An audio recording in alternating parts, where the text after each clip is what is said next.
আজকে চলে গেলাম সবাইকে নিয়ে নৌকা বাইচ খেলা দেখতে। এবং এই নৌকা বাইচ খেলা দেখতে আমরা কে কে গেছিলাম, আর সেখানে গিয়ে আমরা কি কি করলাম, আর এই নৌকা বাইচ খেলাটি কোথায় অনুষ্ঠিত হয়েছিল, সবকিছু আজকের এই ভিডিওতে শেয়ার করব। তো চলুন সবাই দেখে আসি নৌকা বাইচ খেলা। হ্যালো এভরিওয়ান, আসসালামু আলাইকুম। আশা করি সবাই অনেক ভালো আছেন। আলহামদুলিল্লাহ আমি অনেক ভালো আছি। আজকে আমি আপনাদেরকে দেখাতে যাচ্ছি গ্রাম বাংলার ঐতিহ্যবাহী নৌকা বাইচ খেলা। জমজমট ঐতিহ্যবাহী নৌকা বাইচ দেখার জন্য নদীর দুই প্রান্তে ভিড় জমায় বিপুল সংখ্যক দর্শনার্থী।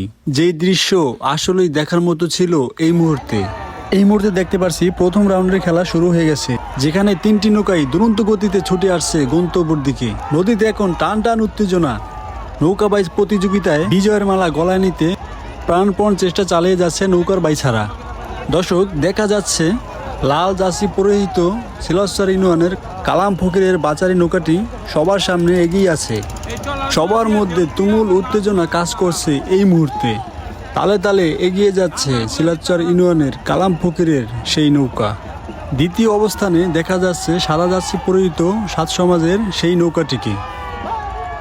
এবং তৃতীয় অবস্থানে দেখা যাচ্ছে হলুদ জার্সি পরিহিত বাঁশকান্দির আব্দুল মালেক ব্যাপারীর নৌকা।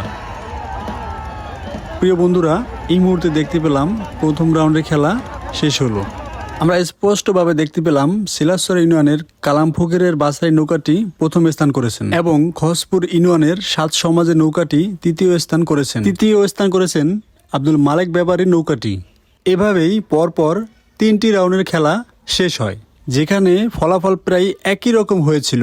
অর্থাৎ সিলাসচর ইউনিয়নের বাচারি নৌকাটি প্রথম, খসপুর সাত সমাজের বাচারি দ্বিতীয় এবং বাঁশকান্দির বাচারিটি তৃতীয় স্থান করেছেন।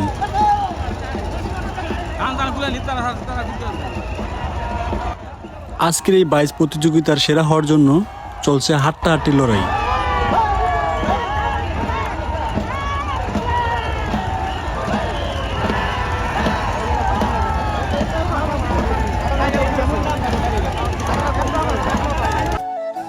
তো বন্ধুরা, আজকের এই নৌকা বাইচ প্রতিযোগিতার খেলাটি আপনাদের কাছে কেমন লাগলো, আপনাদের মূল্যবান মন্তব্য অবশ্যই কমেন্ট বক্সে জানাবেন।